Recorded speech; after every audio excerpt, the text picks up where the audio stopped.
Aloha Hawaii, this is Poka Lainui and you are listening to Hawaiian Potpourri on the 30th day of June. The time now is almost 10 minutes past the hour of 5 o'clock on this Saturday afternoon. It's a beautiful afternoon. I hope you're having a good time enjoying our Saturday here in Hawaii. I received 2 letters from a listener, and I read you a portion of what he had sent with regards to this colonel from the U.S. military who was found, who was penalized for obviously falling in love with an Iraqi woman while he was married to another woman, an American woman, and had 2 children. So they found him guilty of bigamy, adultery, and fraud. Okay. So that was that story. Now we're moving on. The letter I received from the listener says, "Hi, Poka." And he had written on the 24th of June, so that was last week, Sunday, obviously following up on whatever program topic we discussed. He says, "Your story on the history of the Hawaiian flag prompts me to support or suggest a contest for a rebirth national flag. You suggested the taro symbol would be more instant recognition to Hawaii. So it would be interesting to see how your listeners visualize a flag should be.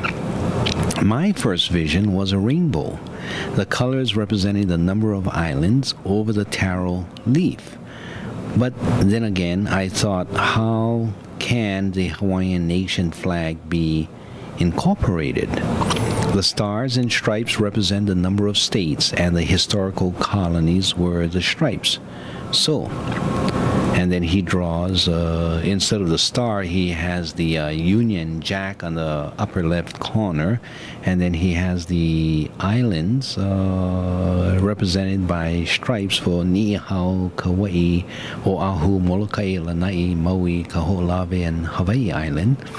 And of course, the islands themselves have their colors, and it would be an interesting flag with those those islands represented by their color. And in the middle of it, there would be a drawing of a taro in the center of it. Anyway, he has 2 visions, and he sends to me. Again, please ignore my nonsense while Iz sings "What a Wonderful World," and I write radio. And I write, radio is a wonderful world. Still listening, non-talking. He never calls. He just sends me these letters. So what do you think about this idea of a contest for a Hawaiian national flag, altering it from the earlier flag? I think that's part of many discussions that we've had. What about a motto? Is the current Uamauke o Ka'aina i Kapono national motto still valid? And is it just that we have not kept up to the call that comes from that motto? Okay. He has a PS. He says, "Can anyone file for information on oneself? Did you ever file under the Freedom of Information Act as to what the federal government think of you?" No, it's pretty clear, I think, what they think of me. The late Andy Rooney of 60 Minutes fame did file under the act and was told no information can be told as he was in the FBI files. And it was in relation to someone else, so it was not proper for them to release it in that context. Andy Rooney was curious since after World War II, he and his Stars and Stripes buddy tried to get the story of the Stars and Stripes made into a motion picture. The motion picture project was associated with possible communists, but it was canceled when Robert Walker, the star, died, and the British government and the British announced a new policy prohibiting foreign companies from removing property holding from the United Kingdom. Aren't you curious? Well, I think I had written, I'm not sure, and this would have been if I did write for under the Freedom of Information Act, perhaps 30 or more years ago. Yes, a person can send a letter under the Freedom of Information Act to any part of the government. It can be to the IRS, to the FBI, to even the CIA or others, asking for disclosure of records on a particular subject, or if you are the subject, on you. The government has certain exemptions, and if they say that this matter is still secret, what they are supposed to do is redact the file. That is, scratch out the areas that they think should not be disclosed, especially if it's going to disclose continuing issues of secrecy, or it's going to disclose a source of information that they do not want you to know about. Maybe somebody squealed on you and they don't want you to know about it, then they will not disclose it. There is an appeal process, and it seems that after the years pass by, the government is more willing to allow disclosures to be made. And of course, if it is still very highly sensitive, then they would defend the case, and you can appeal to the judicial system and see if they will side with you or with the government. Yes, it can be expensive, but it can also be a very simple task, and it's just a matter of getting a letter and saying, in accordance with the Freedom of Information Act, I am writing this request to gather this information. News media or news organizations often use that tactic to get information. Sometimes lawyers can also get information from the government by going through the Freedom of Information Act when they find that the normal process of what we call discovery in a court case is being opposed, and people are not willing to make the disclosure, or you're asking for a lot of documents and they want to charge you a lot of money for copying those documents. If you go through the Freedom of Information Act, then the cost may be much cheaper, and they have stricter requirements of what they need to disclose. So that may be another reason for using the Freedom of Information Act. As for myself, and am I curious? At this point, not really. I know that there has been a sort of a jacket on me, and I've always tried to carry my affairs in a very public way, with the idea that there's always someone looking over my shoulder. There's always someone who is trying to keep tab of me, and generally my activities are out in the public, so it's not something that I would be concerned about. And for me, I know the information or the involvement and who I've been involved with, and so I'm not really all that concerned. I know that some of the people I have been involved with and the type of activities that I have been involved in have been sensitive to the government in one or another way, especially when I was working in the international arena, advocating for indigenous people's rights, and as a result worked with and met with many people who had been seen by different governments as being not very friendly to the governments. Of course, they were at times in fighting war with the government, especially, for example, in Burma or in Nicaragua, and it was no secret that I was associated with such organizations. Okay, well, I hope that responds to your inquiry about my writing. If you would like, go ahead and write. I don't mind. And it's not personal information. If the government has collected and made a jacket on you, and another person writes and says, I want to find out whatever information you have on so-and-so, then you should be entitled to get that information, unless it's secret information. Okay? It may be personal, but that does not mean that it cannot be disclosed. Okay, moving on to other matters. As we talk about my various activities, I remember someone had called on this radio show and said that, well, because of the new act with regards to the right of governments to prosecute those who support terrorist organization or give some comfort to terrorist organizations, and they can be criminalized. And in another program, my name was raised as a person who appears to be supportive of, let's say for example, the Taliban or what's his name, al-Sadr, Muqtada al-Sadr out of Iraq, and others who have been fighting with the American military forces. And so it was a view of another commentator that Pokal Ainui could be prosecuted, and in his view probably should be prosecuted for violating that law. Well, that law has since been struck down as being unconstitutional, because, well, what is the good of a constitution that preserves the right of free speech, and then laws being passed where anyone can declare an organization as a terrorist organization, and your exercise of free speech is giving support and comfort to the enemy? Then I think it was Roberts who recently decided in another case, and I forget what case that was, the U.S. Supreme Court decided and said, is free speech only good if you agree or if you say something nice about a person?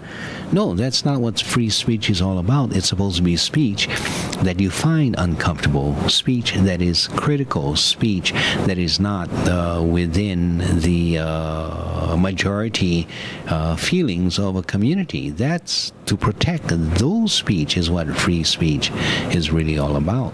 And so I'm glad to see that we still have in the American court system a sensitivity and what is the word for it? Not sensitivity, common sense of what free speech should be all about. Okay, another person who has been exercising his free speech over and over and over again, and he's not being very nice about it, has been, of course,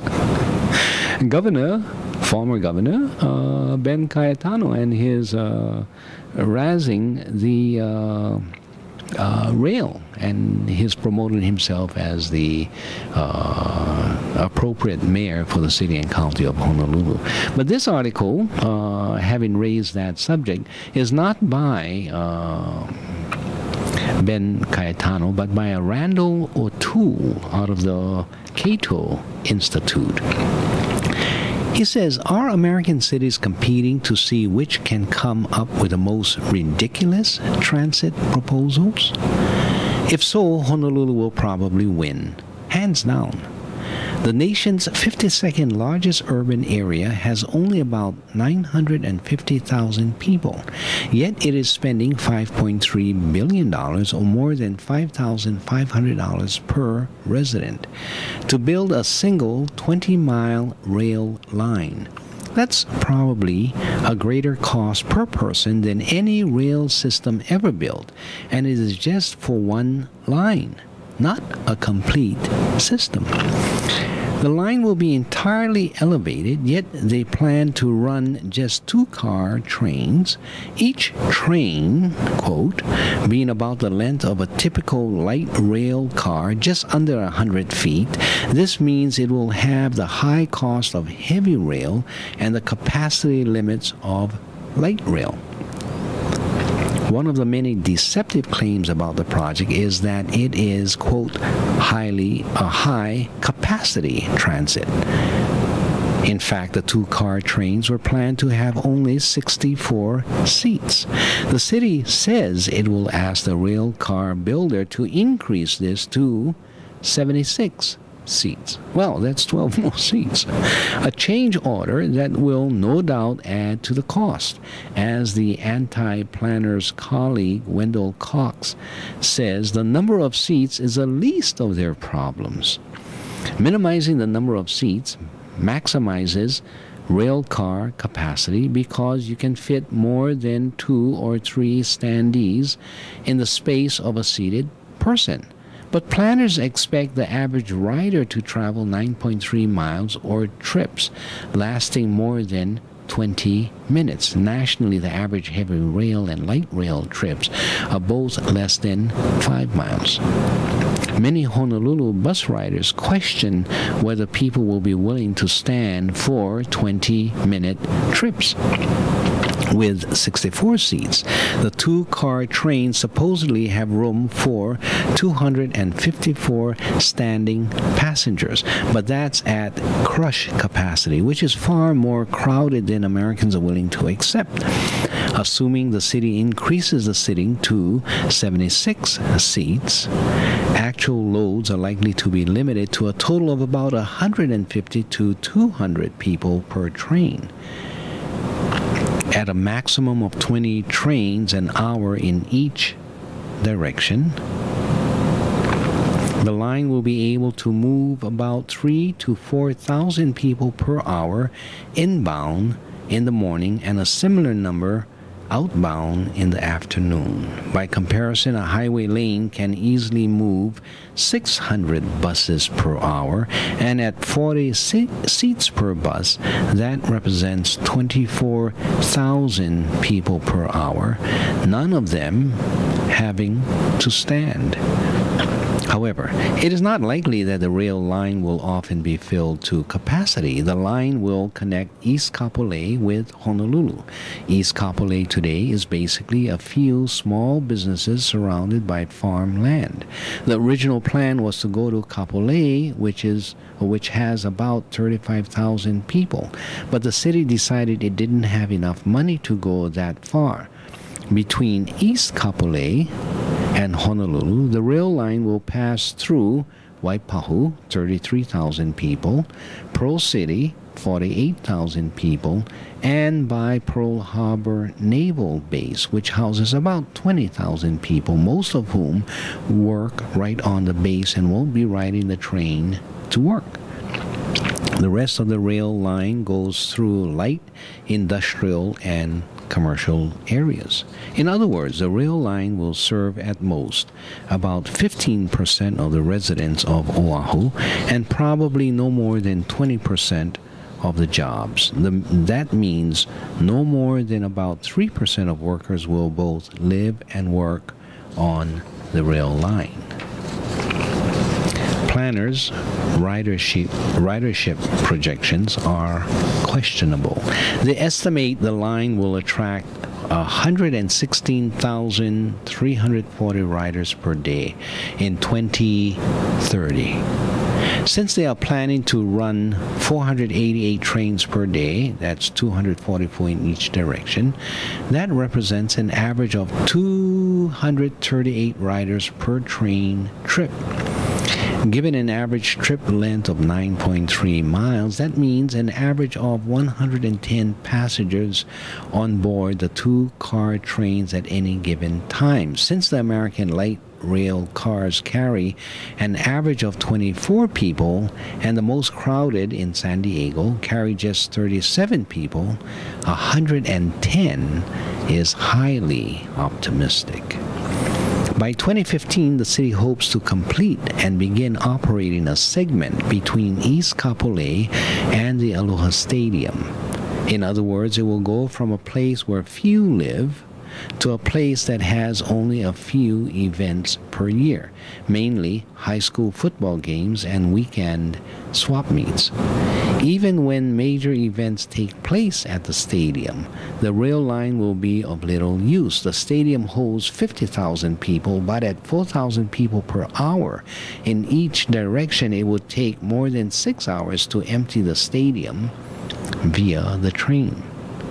The full rail line won't be open until 2019. By that time, the first driverless automobiles will probably be on the market, eventually eliminating the need for transit of any sort. Ironically, the Honolulu trains themselves will be driverless, similar to the driverless trains in Copenhagen. Honolulu requested bids for rail cars from several different companies and asked the bidders to include the cost of operating and maintaining the system for 10 years in the bid. The high bidder was an Italian firm, Ansaldo, so naturally the city picked that company. Honolulu City Councilman Tom Berg argues that the city should have picked someone else, not only because the other bids were lower, but because Ansaldo has had trouble meeting its contractual obligations in other cities and is losing so much money on rail cars that it is thinking of getting out of the business completely. The city rejected Bombardier's bid because it supposedly included an, quote, inappropriate condition. But Bombardier says it was not a condition but merely a request for clarification. In order to pay for this and other rail contracts, Honolulu city manager quietly, quote, suspended the city's debt limit without consulting the city council or apparently the mayor. As Wendell Cox points out, the city faces billions of dollars in expenses fixing its sewer, water, and other infrastructures, and spending $5.3 billion on rail, which at best is a luxury and at worst a curse, will make it harder to do anything else. Is it Carol Cox that they're talking about when they say Wendell Cox? Okay, rail proponents argue that the project will relieve congestion. But even the final environmental impact statement says that at every place evaluated, congestion will be worse in 2030 with the project than without it. One reason congestion will be worse is because the city is moving to approve large new housing projects at East Kapolei with the expectation that people living there will take the train to work. But as Cascade Policy Institute CEO John Charles told audiences in Honolulu, 70 to 95% of travel from transit-oriented developments in Portland is by auto. So those new housing projects are likely to further increase traffic congestion. Nor will the project save energy at 2,020 BTUs per passenger mile.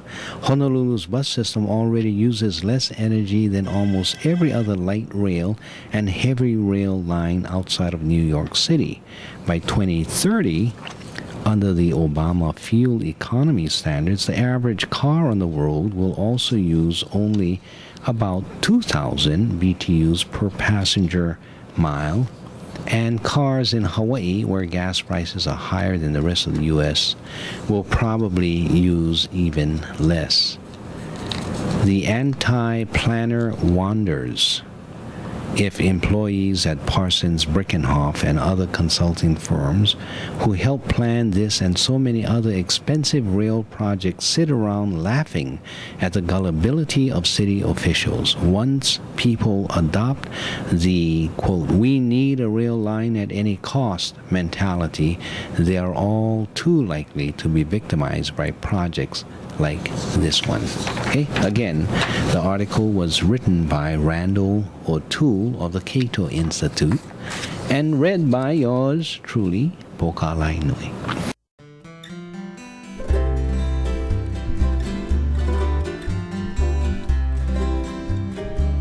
Kaulana na pua o Hawaii, kupa ama hope o ka aina, iki mai ka elele o ka loko ino, pala pala anunu me ka paka.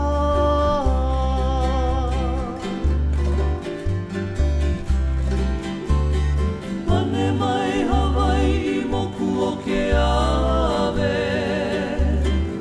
koku ana honoa o Pilani, ka ko o mai kaua I o mano, paapu me ke oni o ka kuhi hewa.